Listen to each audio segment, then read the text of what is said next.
નમસ્કાર દર્શક મિત્રો, આપ જોઈ રહ્યા છો સાઈ ગ્રુપ મીડિયા સંચાલિત ઝટપટ ન્યૂઝ। સુરતના પૂર્ણા વિસ્તારમાં આવેલી ખાડી નજીક એક કોમ્પ્લેક્સ નમવાની ભીતિ સર્જાતા તંત્ર હરકતમાં આવ્યું હતું। કોમ્પ્લેક્સ જોખમી જણાતા તેને તાત્કાલિકપણે તે કોમ્પ્લેક્સને ખાલી કરાવવામાં આવ્યું હતું। તાત્કાલિકપણે કોમ્પ્લેક્સ ખાલી કરાવતા ત્યાં રહેતા દરેક પરિવારોનું સ્થળાંતર કરવામાં આવ્યું હતું। સ્થળાંતર કરાયેલા પરિવારોને સુરક્ષિત રીતે હાલ એક કોમ્યુનિટી હોલ ખાતે ખસેડવામાં આવ્યા છે। સમયસર તેઓનું સ્થળાંતર કરાતા મોટી જાનહાનિ ટળી હતી। સ્થાનિકોના જણાવ્યા મુજબ 2 દિવસ પહેલા આ વિસ્તારની ડ્રેનેજ લાઇન બેસી ગઈ હતી।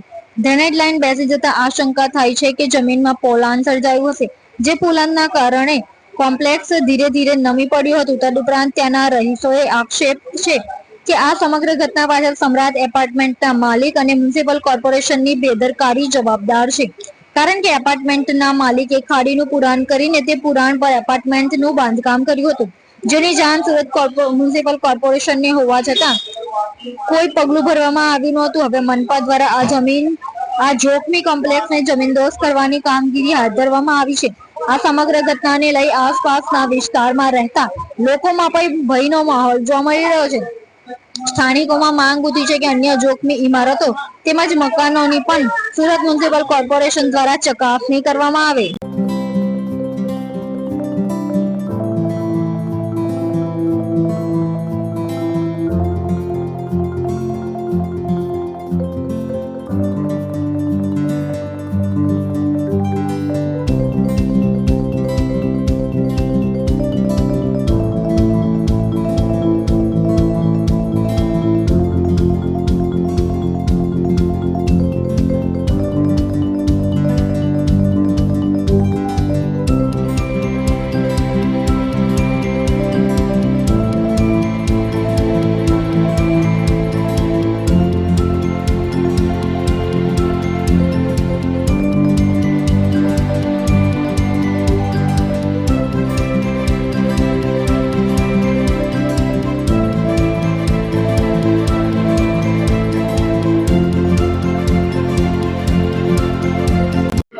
આપનું પરિચય અને આ બિલ્ડિંગ ક્યાં છે, કઈ જગ્યાએ છે, કેવી રીતે થઈ ગયું આ બધું શું હતું?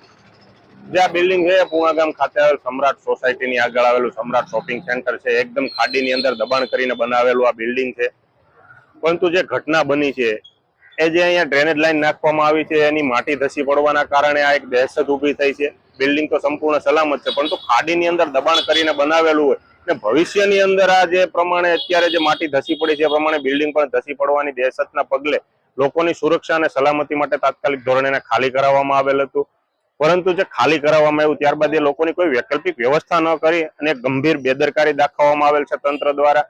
તેમજ વારંવાર તંત્ર દ્વારા મોટી મોટી હાઈ લેવલ મિટિંગો કરવામાં આવે છે। હમણાં જ આ ખાડીનો ખૂબ મોટો પ્રશ્ન ચાલી રહ્યો છે, ગાંધીનગર ખાતે પણ મિટિંગો થાય છે, પરંતુ એ સ્થળ ઉપર કોઈ તાત્કાલિક નિરાકરણ નથી આવતું, કોઈ કાર્યવાહી કરવામાં નથી આવતી। વારંવાર જર્જરિત બિલ્ડિંગોના સર્વે કરવામાં આવે છે, ખાડીની અંદર જે દબાણો છે એના સર્વે કરવામાં આવે છે, પરંતુ કોઈ પણ દબાણ હટાવવામાં નથી આવતું, એટલે આવી ઘટનાઓ બને છે।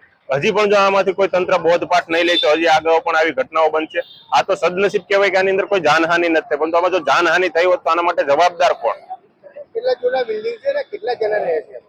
આ તો લગભગ 25 વર્ષ જૂના બિલ્ડિંગો આવેલા છે સંપૂર્ણ, કેમ કે ગ્રામ પંચાયતના સમયમાં બંધાયેલા તમામ બિલ્ડિંગો છે ને આની અંદર કોઈ પણ માલિક નથી રહેતા, તમામ ભાડુઆતો છે। માલિકો દ્વારા તો ફક્ત ભાડું લેવા માટે આ બિલ્ડિંગો બનાવવામાં આવેલા છે। જી, આપનું નામ? મારું નામ પાટડિયા સાગર છે। અમારા સમ્રાટ શોપિંગ સેન્ટરમાં અમે રહેતા હતા। અમે ટેક્સટાઇલ ઓફિસમાં અમે કામ કરીએ છીએ અને અમને 7 વાગ્યે ત્યાંથી એસએમસીવાળાએ અમને પૂછ્યા વગરનો અમને ત્યાંથી ખાલી કરાવ્યું છે રૂમ। અત્યારે અમે 10:30 વાગ્યા સુધી અમે બહાર રોડે બેઠા।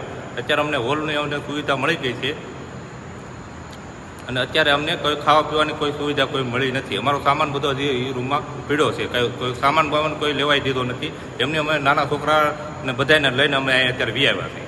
કેટલા વાગે ખાલી કરવામાં આવ્યું છે? 7 વાગ્યા ત્યાંથી ખાલી કરવામાં આવ્યું। કઈ સોસાયટી? સમ્રાટ સોસાયટી, સમ્રાટ। નવસારીમાં રાહત દરે ઉત્તમ સારવાર મેળવવાનું સ્થળ એટલે Kejal life in multi speciality hospital, જ્યાં સામાન્ય ઓપીડી ઉપરાંત સર્જિકલ, બાળરોગ, સ્ત્રી રોગ, ઓર્થોપેડિક જેવા વિવિધ વિભાગોના નિષ્ણાંત તબીબો, અત્યાધુનિક સુવિધાઓ સાથેનું આઈસીયુ તેમજ મા કાર્ડ અને આયુષ્માન કાર્ડ હેઠળ સારવાર ઉપલબ્ધ છે। તો આ હોસ્પિટલનું સરનામું નોંધી લો। નેશનલ હાઈવે નંબર 48 સ્વામિનારાયણ મંદિર સામે કબીલપુર નવસારી અને વધુ માહિતી માટે સ્ક્રીન પર દેખાતા નંબર પર સંપર્ક કરો.